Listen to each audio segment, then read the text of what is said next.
নমস্কার, আপনারা দেখছেন কুইক টিভি বাংলা। ভোটের আগে রাজনৈতিক লড়াইয়ের বড় মোড়। এসআইআর মামলা ঘিরে সুপ্রিম কোর্টের মুখ্যমন্ত্রী মমতা বন্দ্যোপাধ্যায়ের সওয়ালে তাতেই খেলা যেন ঘুরে গেল। দেশ জুড়ে যখন নির্বাচনের প্রস্তুতি, ঠিক সেই সময় সুপ্রিম কোর্টের দাঁড়িয়ে নিজের অবস্থা স্পষ্ট করলেন বাংলার মুখ্যমন্ত্রী মমতা বন্দ্যোপাধ্যায়। এসআইআর মামলা নিয়ে মমতা বন্দ্যোপাধ্যায়ের প্রশ্ন ও বক্তব্য এখন রাজনীতির কেন্দ্রে। সুপ্রিম কোর্টের মমতা বন্দ্যোপাধ্যায় সরাসরি অভিযোগ করেন, বিরোধী দলকে রাজনৈতিকভাবে দুর্বল করতেই কেন্দ্রীয় এজেন্সিগুলি ব্যবহার করা হচ্ছে।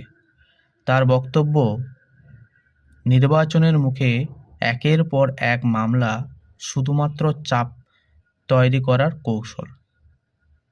এই সওয়ালের পরেই যেন তৃণমূল শিবিরে নতুন প্রাণ ফিরে এসেছে।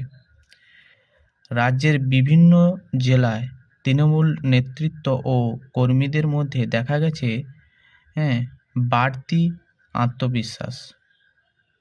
দলের নেতারা বলছেন, দিদি যখন সুপ্রিমে লড়ছেন তখনই ময়দানে আমরা আরও জোরে লড়ব।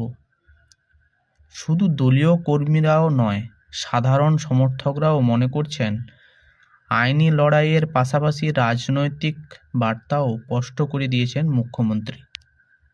ভোটের আগে এটাই তৃণমূলের সবচেয়ে বড় অস্ত্র।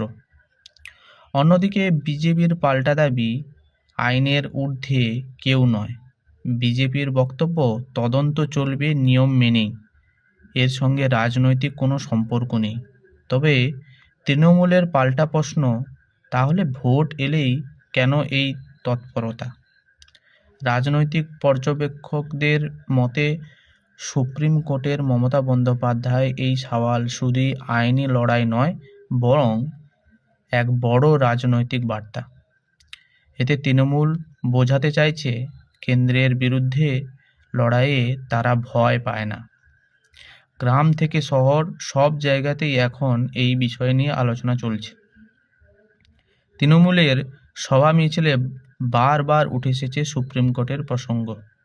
নেতারা বলছেন, বাংলার অধিকার রক্ষার লড়াই চলছে দিল্লিতেও।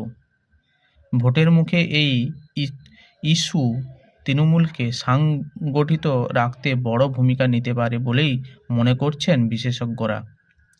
একদিকে বিরোধীরা আক্রমণ, অন্যদিকে সমর্থকদের চাঙ্গা করা, এই দুই দিকেই সামাল দিচ্ছেন মমতা বন্দ্যোপাধ্যায়। সব মিলিয়ে বলা যায়, এসআইআর মামলা ও সুপ্রিম কোর্টের দিদির সওয়াল ভোটের রাজনৈতিক নতুন উত্তাপ ছড়িয়েছে। এই আইন ও রাজনৈতিক লড়াইয়ে শেষ পর্যন্ত ভোটের বাক্স কতটা প্রভাব ফেলবে, সেই দিকে তাকিয়ে এখন রাজ্য রাজনীতি।